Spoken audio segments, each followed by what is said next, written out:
Arkadaşlar hoş geldiniz. Video görselde tamiri birkaç gün önce aldım, söküp hazırladım ama Araflex elimde olmadığı için değiştiremediğim bir Samsung Galaxy Tab T510 tabletin Araflex değişimini göstereceğim. Daha önce arkadaşlar bozuk olan Flex'i şöyle göstereyim. Yani Flex'in içerisinde bir kopuk, zedelenme vesaire varsa hani bu gibi işlemlerin hiçbir yararı olmaz. Şu noktadan görüyor musunuz arkadaşlar? Havayla lehim dökerek çözmeye çalışmışlar. Flex'in ucu zaten kırık. Görüyor musunuz? Yani şu Flex'e yapılabilecek hiçbir işlem yok. Bu Flex tamamen çöp. Yani bu tür ucu kırık Flex'lerde kesinlikle böyle lehimleme yoluna gitmeyin. Hani şuralarda kopuk olur vesaire, hani soyularak erozyon gibi yardımcı aparatlarla yol çekilebiliyor. Flex tamiri yapılabiliyor. Eyvallah, o konuda ben de destekliyorum ama yani şu ucuyla alakalı çok sağlıklı olmaz. Şu şekilde ben tavsiye etmiyorum. Böyle şeyler hiç yapmayın. Direkt Flex'i değiştirin. Ben cihazı zaten sökmüştüm arkadaşlar.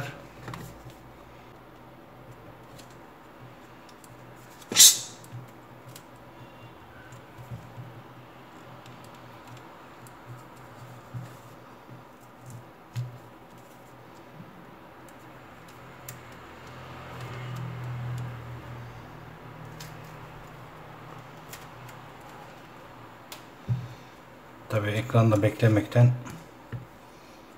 biraz da yapışmış yerine.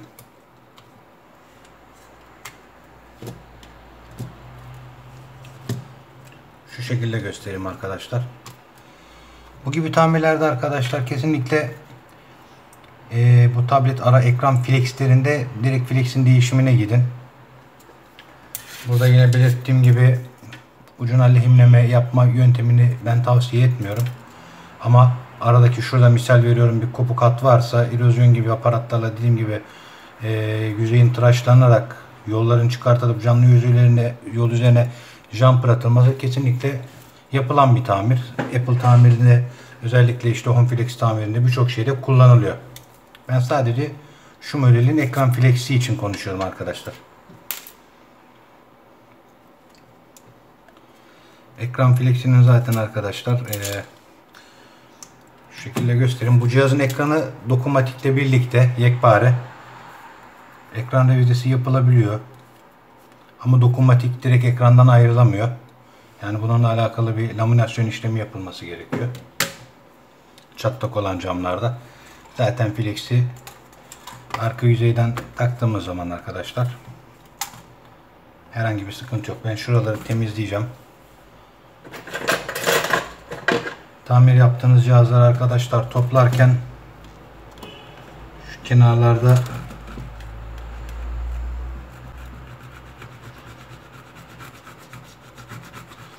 artıklar bırakmamaya özen gösterin.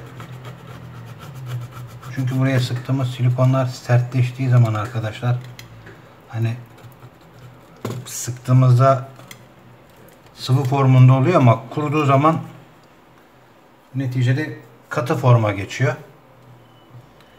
Bu da ister istemez ekranlarda bir risk teşkil ediyor arkadaşlar. Daha önceki bir videomda da bahsettim. Özellikle Samsung işte o J serisi gibi, J7 Prime'ler vesaire, şu ekranı arkadaşlar altını silikonlamayın.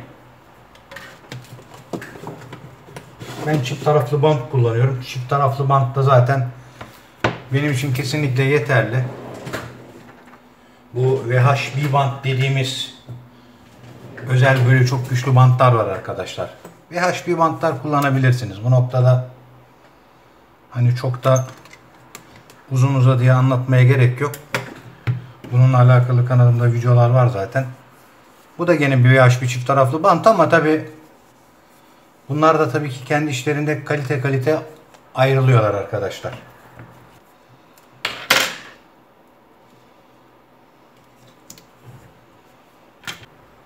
Örnek veriyorum. Şu kısımlarda silikon kullanılabilir. Şurada ve şurada. Ama şu kenarlarda arkadaşlar çok da riske girmeyin. Yani ekranın altında. Kenarlarda derken ekranın altında çok da riske girmeyin arkadaşlar.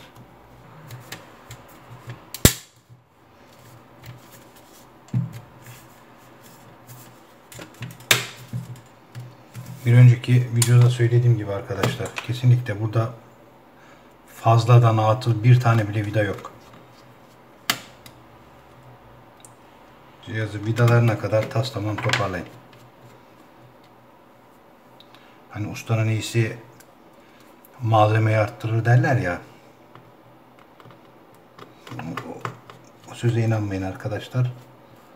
Malzemeyi arttırdığınız kadar adınız kötü ustaya, kötü tamirciye, kötü teknisyene vesaire vesaire çıkar. Cihazı sökerken videosunu çekmediğim için nasıl sökülür kısmı eksik kaldı ama yine de arkadaşlar hani öyle bir videoyu da yapmak istedim. Hem kanalın veri olarak daha böyle zengin olması açısından hem de cihazın ekran arızasıyla alakalı çözüm alternatifleri arayan yani kardeşlerime de neticede bu video referans olabilir. Samsung T510 tabletlerde ekran görüntü gelmemesi problemi arkadaşlar Araflex'ten çıkıyor. Şu Araflex'ten çıkıyor arkadaşlar. Ya bu tür detaylara girmeye gerek yok videolarda. Ben bunu sadece şu açıdan belirtiyorum. Özellikle yine tekrar ediyorum, artık klişe oldu bu. Sektörde yeni olan kardeşlerim ciddi manada gözleme dayalı tamir yapsınlar. Benim açımdan en önemli, en can alıcı noktalar arkadaşlar gözlem ve ölçüm. İyi bir tamirci, iyi bir usta gözlem yapar, arızayı görür ve gördüğü bu arıza üzerinden yola çıkarak arkadaşlar ölçüm yaparak, yani örnek veriyorum, herhangi bir arızada hiç fark etmez. A noktası ile B noktası arasında örnek veriyorum kamera çalışmıyor. Yani kamera modülü ile işte sistem entegresi arasında.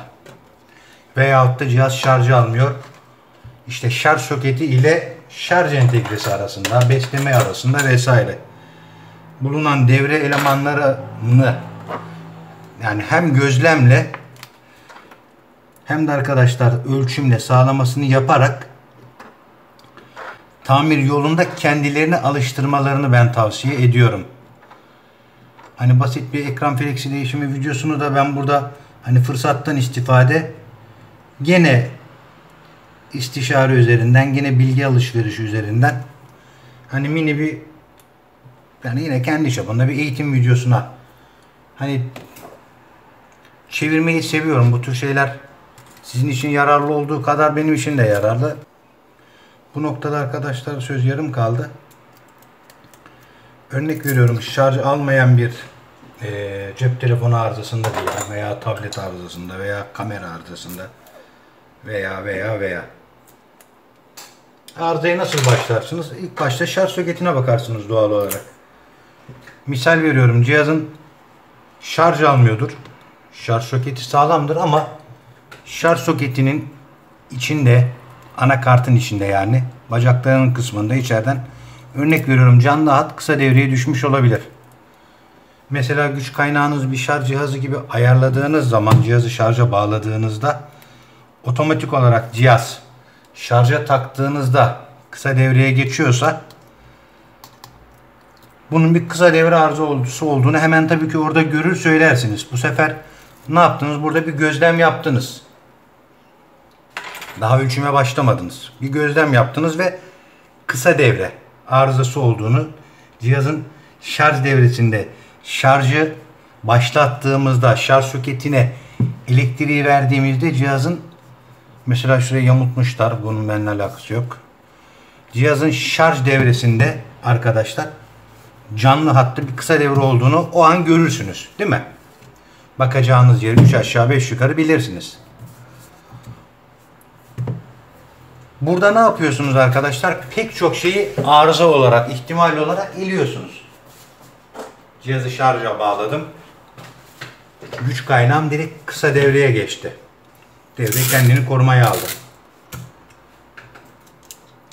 Şarjımızın canlı hattı kısa devre. Buradaki ihtimaller neler? Ya şarj soketinden sıvı temas aldı. Şarj soketinin alttan, anakart içeriden kısa devreye geçti. Bu bir ihtimal. Şarj soketinin kendisi kısa devreye geçer. Çok başıma geldi. Bir ihtimal. Yine canlı hat üzerindeki işte sallıyorum kapasitörler genelde yanabiliyor. Eski Nokia'larda çok olurdu bu. Canlı hat üzerindeki kapasitörün yanması. Hani sigorta atması vesaire, bunun böyle bir arızayla ihtimali yok arkadaşlar. Sigorta canlı hat üzerinde bir köprüdür. Atarsa ne olur? Şarja tepki vermez. Şarjı taktığınız zaman yani güç kaynağını ayarlarsanız, şarj cihazı gibi ayarlarsanız, örnek veriyorum, yani hiçbir şey görmez, hiçbir tepki vermez.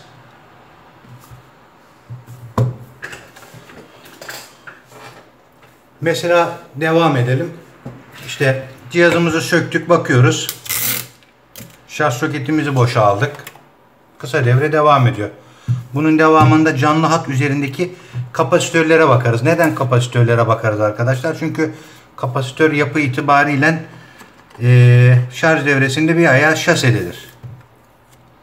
O noktada mesela şarj soketi kendini ele verebilir. Özür dilerim. Kapasitör kendini ele verebilir. Mesela kapasitör arızalarında, bu gibi devrelerde, şarj devresi gibi yollarda arkadaşlar, o hat üzerinde ısı üretebilir. Isı size hani arızayı ele verebilir. Örnek veriyorum, bir kızılötesi kamerayla veyahut da işte lehim pastasını anakart üzerine koklatarak vesaire orada iz bırakarak işlem yapabilirsiniz. Bunları şey yapmanın farklı metotları var. Bunlarla alakalı mesela sektörde benim de şahsen birebir tanıdığım, çok değer verdiğim kardeşlerim eğitimler veriyorlar. Yani bu videoyu izleyen kardeşim, örnek veriyorum, cep telefonu tamirinde yeni ise mesela bu gibi eğitimlere katılabilir. Katılsınlar. Ben cep telefonu tamirinde öyle dibine kadar olaya girmediğim için artık hani benim bile bu eğitimlere ihtiyacım var. Özellikle Apple konusunda. Ya kesinlikle, yani bu sektörde bu işe benden çok daha sonra başlamış olup da Apple tamirinde bana eğitim verecek tonla adam var. Bu noktada da rahat olun. Kendinizi kasmayın. Yani ben örnek veriyorum, 2001 senesinde bir T28 entegrenin sistem altından hani 8 tane kopuk attı o zamanın imkanlarıyla. Yani şuna benzer, bilimsel ismini unuttum ama şuna benzer bir aparat kullanarak, iğne kullanarak, bunlar dişçilerin kullandığı bir aparat. Yani T28 entegrenin altından yollar çıkartırdım. Ama şu an yani özellikle bu mikroskop teknolojisi, mikroskoplara ulaşım, bu oküler mikroskoplar var. Mesela piyasada, mesela Leica popüler, Olympus popüler, Amscope mesela güzel popüler. Hani bunları satın alın, kullanın. Ben mesela bu işe çırak olarak başladığım zamanlarda o gibi imkanlar benim tezgahımda yoktu en azından. Ben bir taburenin üzerinde ustama bir yıl çıraklık yaptım. Gece 3'te eve gittim. Beni aracıyla bıraktı. Ben sabah 9'da dükkan açtım. Örnek veriyorum. Evet, bunda bir çocuk kullanıyor. Belli oldu oyun şeylerinden. Buna benzer videolara devam edeceğim arkadaşlar inşallah her fırsatta. Kafanızı şişirdim, hakkınızı helal edin. Sürçülisan ettiysem affola. Bir sonraki videoda görüşmek üzere. Allah'a emanet olun.